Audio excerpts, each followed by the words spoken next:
राष्ट्रसभेच्या जहाल कालखंडाचा कार्यकाळ काय आहे? राष्ट्रसभेचा जहाल कालखंड 1905 ते 20 टिळक युग म्हणून ओळखलं जातं. आणि प्रामुख्याने जहालांचे जे नेते आहेत, हे जहालांचे नेते तीन, लाल बाल पाल, हे मी सांगितलंय तुम्हाला. लाल बाल पाल, लोकमान्य टिळक, पंजाब केसरी लाला लजपत राय, बिपिन चंद्र पाल, लाल बाल पाल हे त्रिकूट आणि अरविंद घोष हे जहालांचे प्रमुख नेते असल्याचं आपल्याला दिसून येतं. हे पहा, ह्या तिघांना आपण काय म्हणतो? जहालांचे प्रमुख नेते. कोण कोण आहेत हे? तर लोकमान्य टिळक, लाला लजपत राय, बिपिन चंद्र पाल आणि अरविंद घोष. राष्ट्रसभेचा जहाल कालखंड 1905 ते 1920. 1905 ते 1920 हा जहाल कालखंड म्हणून ओळखला जातो. या कालखंडाला जहालमतवादी राजकारणाचे युग म्हणून ओळखले जाते. तसेच हा जो 1905 ते 1920 हा जो कालखंड आहे, टिळक युग म्हणून सुद्धा ओळखलं जातं.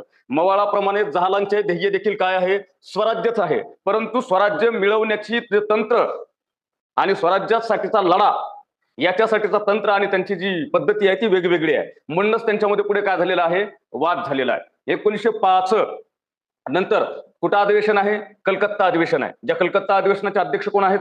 दादाभाई नौरोजी. किती साली झालं ते? 1906. Very good. 1906 ला झालेलं कलकत्ता येथील इंडियन नॅशनल काँग्रेसचं अधिवेशन, ज्याचे अध्यक्ष दादाभाई नौरोजी आहेत. या नौरोजींनी पहिल्यांदा स्वराज्य ही संकल्पना मान्य केलेली आहे किंवा मानलेली आहे आणि 3 ठराव पारित केलेले आहेत.